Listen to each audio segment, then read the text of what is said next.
Las últimas semanas y sobre todo los últimos días han sido bastante tormentosos en lo que tiene que ver con los rumores, los anuncios, las intervenciones en el amplio espectro de lo político.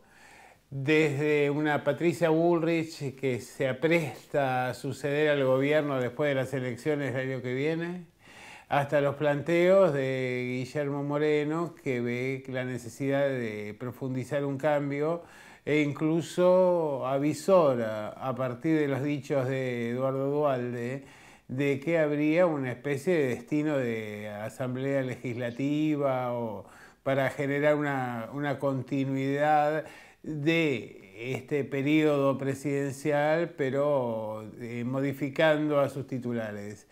Evidentemente la situación es complicada.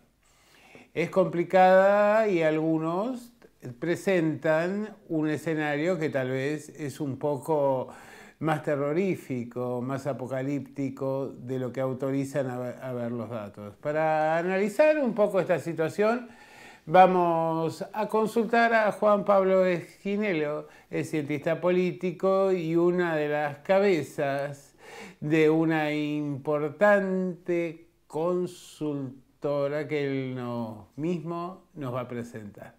¿Qué tal? ¿Cómo estás, Alberto? Muy bien. Bueno, ¿cómo anda Clivajes? Y no sé si han trabajado algo sobre esto o si no te pregunto directamente tu opinión. Sí, mira, nosotros estuvimos trabajando, ¿no? Durante todo el año a partir de esta pandemia, viendo cómo se estaban dando los principales movimientos.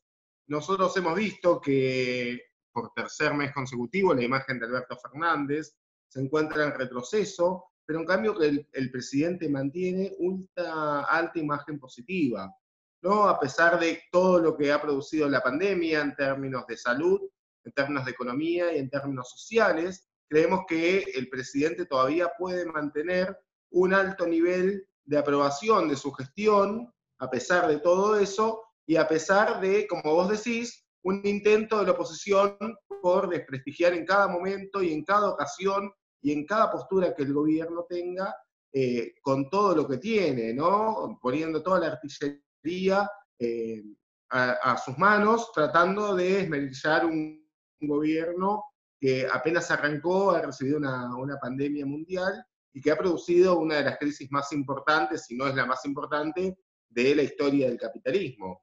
En medio de todo eso, bueno, el clima social y el clima económico en Argentina se empieza a calentar, ¿no? Un poco más, de la mano del clima político y de dirigentes que sin ninguna responsabilidad en lo que es gestión de la pandemia, convocan permanentemente a marchas con cualquiera de los temas que el gobierno presente, la oposición o sale a la calle o sale mediáticamente o en el Congreso de la Nación a entorpecer el camino de un gobierno que a veces parece timorato y que a veces también retrocede en mucho de las acciones que realiza y que parecieran que lo debilita un poco más.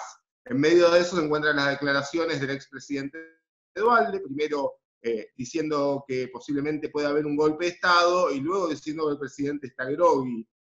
Creo que esas declaraciones no ayudan mucho al gobierno, lo complican un poco, pero el gobierno tiene todavía herramientas para empezar a realizar alguna acción política que mantenga a la oposición por lo menos alejada un tiempo de los objetivos del gobierno. Si bien la sociedad manifiesta inquietud respecto del futuro, incluso del propio presente, y que la situación económica y social se ha deteriorado de una manera indisimulable, uno parece advertir en la oposición, y no solo en la oposición, sino también dentro del propio espacio del peronismo, del panperonismo, una tendencia a ver al gobierno llamativamente débil, ¿no? Y aquí la pregunta es si esta tendencia tiene que ver con el voluntarismo, con el aspiracionalismo que puedan tener estos sectores, o si realmente esto se corrobora en señales de la propia gestión. Bueno, muchas veces el gobierno ha mostrado marchas y contramarchas en proyectos claves, como el proyecto de Vicentín, como el proyecto de impuesto a la riqueza, que se ha demorado y se va a tratar en esta semana en la Cámara de Diputados, y un montón de proyectos que el gobierno tenía en un momento, pero que con el correr de los días han bajado la efervescencia, ¿no?, en la agenda política y en la agenda mediática. Muchas veces parece que la oposición misma está marcando la agenda política y el gobierno ahí tiene que tratar de correrse y salir adelante. Me parece que el gobierno ha mostrado algunas señales de debilidad, aunque conserva una amplia positividad a la gestión, una alta aprobación, en la cual todavía creo que tiene herramientas como para poder salir adelante. Me parece que es clave tener un plan económico y empezar a hablarle a la sociedad de la economía argentina, que viene muy golpeada hace ya por lo menos 6 años, pero que era uno de los temas principales en la elección que se dio el año pasado y que le permitió a Alberto Fernández acceder a la presidencia. ¿Cómo interpretás vos que en el momento en que el virus se extiende a lo largo del país y que las víctimas son cada vez más y efectivamente incluso el resto del país ha superado al AMBA en lo que tiene que ver con el número de casos, que prácticamente, digamos, esté invisibilizando dentro de la agenda de los medios? Bueno, una pandemia que ya lleva alrededor de 8 meses y 6 meses acá en la Argentina, ¿no?, de que se ha iniciado, ha provocado una erosión en el tema y es un tema que cada vez está perdiendo mayor relevancia en la agenda mediática, que en un principio, si vos recordás, era 24 horas en todos los canales de televisión, permanentemente hablando del virus y de cómo la gente se podía contagiar. Hoy creo que esto, a medida que fue avanzando, empezó a desnudar otros problemas, ¿no?, que ya venían en la Argentina, pero que la pandemia los agudizó completamente, ¿no?, que son el tema social y el tema económico, y también el tema de inseguridad, especialmente en los grandes centros urbanos. Me parece que el gobierno ahí es lo que tiene que tomar es la iniciativa, ¿no?, en la agenda y salir al cruce con medidas claras, concretas, para un sector de la población que viene muy golpeado y que encuentra eh, la salida en donde, en olvidarse de la pandemia y empezar a salir a rehacer su vida, a pesar del riesgo de contagio, que como vos decís, se va incrementando día a día, y es algo que es inevitable y que el gobierno lo sabía cuando inició una cuarentena allá el 16 de marzo, sabía que en cualquier momento este momento iba a llegar. El gobierno lo que intentó hacer es extenderlo a lo largo del tiempo. Creo que inicialmente le salió bien, pero hoy el país necesita otras salidas, aparte de la salida de defender la salud plenamente, sino salidas económicas y salidas políticas claras. La última que te hago por hoy. Desde un primer momento se marcó que el gobierno comunicaba mal, que en realidad el único comunicador era el presidente, que a lo mejor lo ayudaban Santoro, Valdés y no mucho más que eso. Y en los últimos tiempos lo que vemos es que salen muchos miembros del gobierno nacional, provincial, pero en realidad no hay un discurso unificado, ¿no?, sino que en general uno encuentra posiciones contrapuestas. ¿Qué pensás que expresa esto?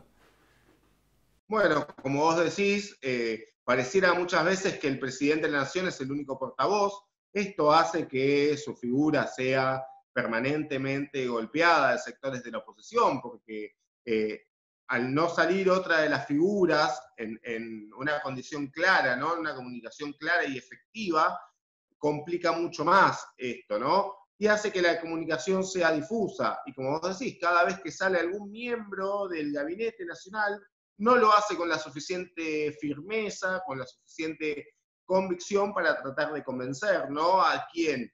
A un sector de la sociedad que ya no apoya las medidas del gobierno y que a través de los medios de comunicación, que son los que dominan la agenda mediática y mayoritariamente tienen una posición contraria al gobierno nacional, provocan todo el tiempo. Entonces ahí se le hace muy complicado al gobierno de Alberto Fernández.